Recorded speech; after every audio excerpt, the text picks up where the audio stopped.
গুৰুত্বপূৰ্ণ খবৰ মহাৰাষ্ট্ৰৰ বিজেপি আৰু সিন্ধে চৰকাৰৰ বিৰুদ্ধে পুনৰ আক্ৰমণাত্মক হৈ পৰিল আসাদুদ্দিন ওৱেইছিয়ে এবাৰ মন্তব্য কৰিলে যে বিগত 8 মাহৰ পৰা মহাৰাষ্ট্ৰৰ সংখ্যালঘু জনতা আৰু সংখ্যালঘুৰ মছজিদৰ ওপৰত ক্ৰমাগতভাৱে আক্ৰমণ কৰা হৈছে কিন্তু মহাৰাষ্ট্ৰৰ বিজেপি তথা সিন্ধে চৰকাৰে কেৱল ৰং চাই আছে আৰু এনেদৰে ভাৰতে বিশ্বগুৰু হ'ব নোৱাৰে বুলি এবাৰ মন্তব্য কৰিছে আসাদুদ্দিন ওৱেইছিয়ে আৰু এই মুহূৰ্তত জনাব বিচাৰিছো এই গুৰুত্বপূৰ্ণ খবৰটো মহাৰাষ্ট্ৰৰ সিন্ধে চৰকাৰৰ বিৰুদ্ধে আৰু বিজেপিৰ বিৰুদ্ধে পুনৰ আক্ৰমণাত্মক ওৱেইছি সিন্ধে আৰু বিজেপি চৰকাৰে একত্ৰিত হৈ মছজিদৰ ওপৰত আক্ৰমণ চলাইছে মছজিদৰ ভিতৰত কুৰাণ শৰীফক অপমান কৰা হৈছে মছজিদৰ ভিতৰত মুছলমানৰ ঘৰত প্ৰৱেশ কৰি বলপূৰ্বক কাঢ়িছে সম্পত্তি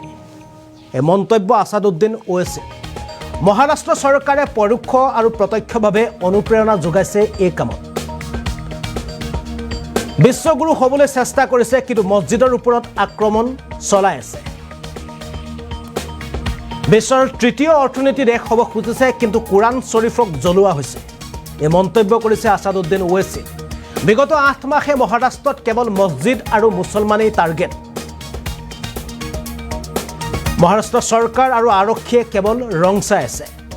এই মন্তব্য কৰিছে আসাদুদ্দিন ওৱেইছি আৰু এই মুহূৰ্তত জনাইছে বিশেষ খবৰটো মহাৰাষ্ট্ৰৰ সিন্ধে আৰু বিজেপি চৰকাৰৰ বিৰুদ্ধে পুনৰ আক্ৰমণাত্মক হৈ পৰিছে আসাদুদ্দিন ওৱেইছি সিন্ধে আৰু বিজেপি চৰকাৰে একত্ৰিত হৈ মছজিদৰ ওপৰত আক্ৰমণ চলাইছে অকল মছজিদৰ ওপৰত আক্ৰমণে নহয় দুষ্কৃতিকাৰীৰ জৰিয়তে মুছলমানৰ ঘৰত প্ৰৱেশ কৰি তেওঁলোকে সম্পত্তি কাঢ়ি লৈ গৈছে মুছলমানৰ ঘৰত প্ৰৱেশ কৰি বলপূৰ্বক তেওঁলোকে সম্পত্তি কাঢ়িছে লগতে তেওঁ মন্তব্য কৰিছে যে মহাৰাষ্ট্ৰ চৰকাৰে পৰোক্ষ বা প্ৰত্যক্ষভাৱে এই কামৰ বাবে দুষ্কৃতিকাৰীক অনুপ্ৰেৰণা দিছে বিশ্বগুৰু হ'বলৈ চেষ্টা কৰিছে কিন্তু মছজিদৰ ওপৰত আক্ৰমণ চলাইছে দেশৰ বিশ্বৰ ভিতৰতে তৃতীয় অৰ্থনীতিৰ দেশ হ'ব খুজিছে কিন্তু কুৰাণ শৰীফক জ্বলোৱা হৈছে আৰু এই সকলোবোৰ কাম প্ৰত্যক্ষ বা পৰোক্ষভাৱে মহাৰাষ্ট্ৰ চৰকাৰৰ নেতৃত্বত অনুপ্ৰেৰণাত হোৱা বুলি এবাৰ পুনৰ আক্ৰমণাত্মক হৈ পৰিছে আসাদুদ্দিন ওৱেইছি আৰু এই সকলোবোৰ কাম বিগত 8 মাহে হৈ আছে মহাৰাষ্ট্ৰত কিন্তু মহাৰাষ্ট্ৰ আৰক্ষীয়ে কেৱল তেওঁলোকে দূৰৰ পৰা এয়া ৰং চাইছে সংখ্যালঘুৰ ওপৰত আক্ৰমণ কৰা হৈছে কিন্তু মহাৰাষ্ট্ৰ চৰকাৰ আৰু মহাৰাষ্ট্ৰ আৰক্ষীয়ে কেৱল ৰং চোৱাৰ এবাৰ গুৰুতৰ অভিযোগ উত্থাপন কৰিছে আসাদুদ্দিন ওৱেইছি আমি এবাৰ পুনে পুনে আপোনালোকক আসাদুদ্দিন ওৱেইছিৰ এই বিশেষ মন্তব্যটো দেখুৱাবলৈ চেষ্টা কৰিছো और पिछले 8 महीने से जो अटैक हुआ है ये एक किस्म से एक टेररिस्ट अटैक है मस्जिद के ऊपर और 6 दिसंबर कंटिन्यू हो रहा है और वहां पर शिंदे और फडणवीस की बीजेपी की सरकार है और उस सरकार की वजह से ये सब हमले मस्जिदों पर किए जा रहे हैं मस्जिद के अंदर घुसकर कुरान शरीफ की बेहुरमती की गई मस्जिद के अंदर डिसिक्रेशन किया गया मस्जिद के अंदर जलाया गए जानिमाज़ों को जो वहां पर मुसलमानों के घर थे घरों में घुसकर उनके जेवरात और पैसों को लूटा गया और अब पुलिस तमाशाई बनी बैठी रहे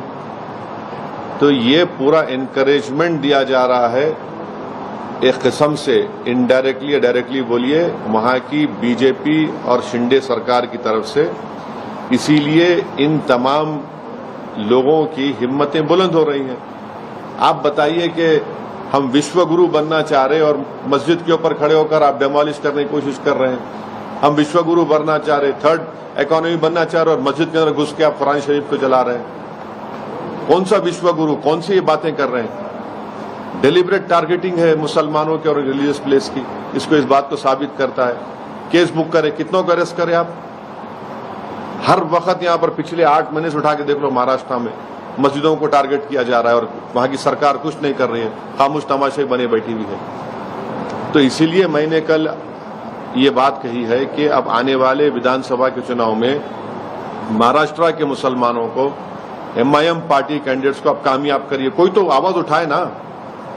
वो जो पार्टीज बोल रहे थे मॉरल विक्ट्री अब तो मुंह से निकल रहा भी नहीं इस हमले के बारे में उनके मुंह से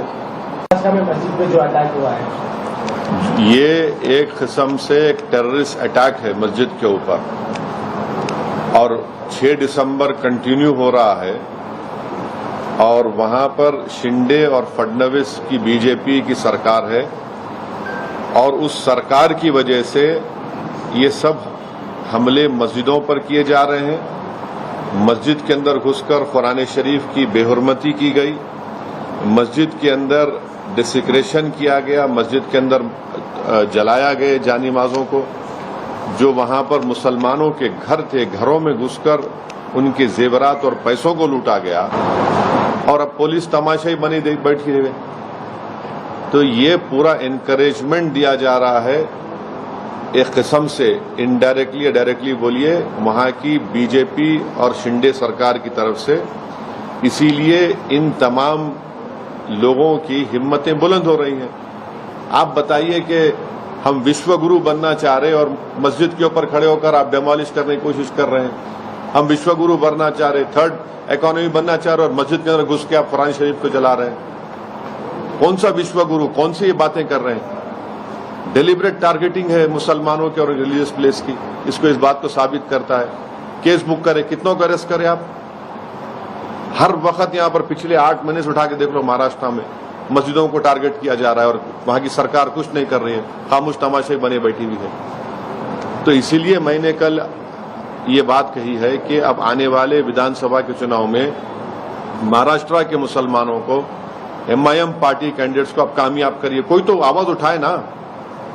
वो जो पार्टीज बोल रहे थे मॉरल विक्ट्री, अब तो मुंह से निकल रहा भी नहीं इस हमले के बारे में उनके मुंह से।